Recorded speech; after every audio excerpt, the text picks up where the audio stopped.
You have a new EP coming out on May 12th, right? Called Stages, with 7 brand new songs. Can you tell us a little bit about the creative process for this project? I was definitely blowing off a lot of steam on this EP. It feels like the closing of a chapter in my music career, the end of these EPs and the eras that I've done so far. The creative process was literally just me getting my feelings out all the way. I had to let everything out on this project. So, was there anything in particular that inspired you while writing your latest single, Emotional? If so, can you tell us a bit about it? Yeah, with Emotional, it was the feeling of longing for someone, feeling like you need someone. That was one of the stages of the EP stages. But yeah, just missing that person and sitting in that feeling and being okay with being emotional. When you started the songwriting process, how did you discover that this was really your passion? Especially how did you discover that you could make a living out of it? It goes back since I was like a kid. I moved to America when I was about 5 years old, and I was learning English through watching TV and listening to music.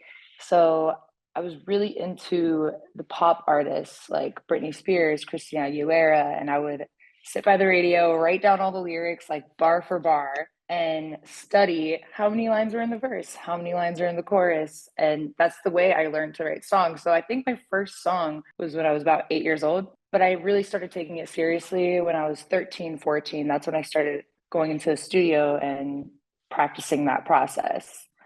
You had a visual project for your music video, Emotional, and it was choreographed by Brazilians, right?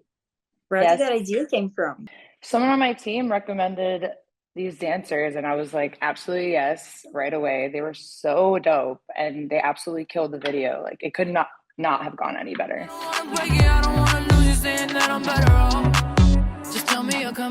About your music career, we know that there are many ups and downs in the industry. How could you describe your own development as an artist and the transition to your own voice? It's definitely not for the weak. I think being in this industry, it's a really tough one to be involved in. But I think if you're truly passionate about it, you just have to stay true to yourself, be honest with your music, and that's the best way to go about it. Yeah, that was beautiful. If you could choose one song, like any song from your discography, to show someone who does not know your work, what song will it be? Ooh, that's so hard because I feel like I'm constantly genre bending and jumping between different sounds. But I think one of my favorites, and it's been my favorite for a while, is a song I have called Lucky.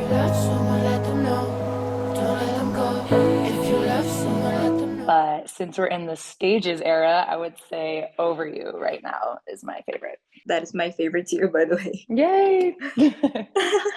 We all know the weight of being a songwriter and how crucial writer's block can be. Have you ever been through it? And if so, what were your main songwriting challenges early on and how have they changed over time?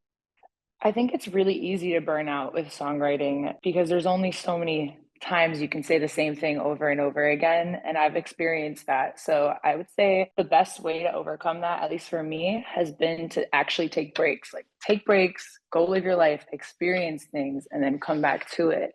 So you actually have something to talk about. That's real.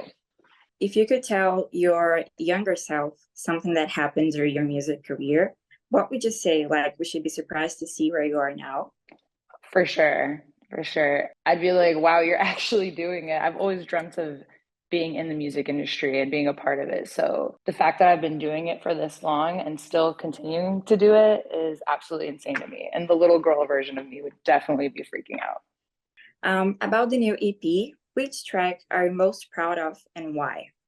I would say Over You again. I think it was a very honest songwriting process. It was like 4 a.m. I had written 3 songs already that day and I thought I was done. I was like, there's no more. I have nothing left to say. And Heavy Mello, who played or produced on the song, started playing these chords and everything just started spilling out for me. And I feel like I really captured that feeling of a breakup in that song. So I'm very proud of that one. I really want to know, will there be any more music videos for this era? We'll see. We definitely shot something this past week, so there's something coming out. So the answer is yes. Nice. Now about the visual cover for the EP. Where did that idea came from? Why did you choose like the yellow color to represent this new era? I think the yellow is a representation of closing a chapter and there being sunshine ahead on the horizon. It definitely feels like an ending and a moving on type of thing. I like to piece the colors with each project based on the feeling, and I think that's what this one represents. Have you ever tried any Brazilian food or like anything about the culture? What's like a big Brazilian dish? Brigadeiro, like What's it's that? a candy made of condensed milk with chocolate and a little bit of butter. And we have Ooh. lots of these on birthday parties as well. Ooh, I have not tried that, but I really want to. It sounds so good. Before we wrap it up, can you send a message to your Brazilian fans? Yes, thank you guys so much for supporting me. I cannot wait to come to Brazil one day. It's on my bucket list. So look out for me because I'm coming. So that was all. Thank you so much for your time. I really appreciate it. It was really nice talking to you. Thank you so much. I appreciate you too for your time as well. It's such a great time. I really can't wait for whatever comes next. And I'm so excited to listen to stages as well. Thank you.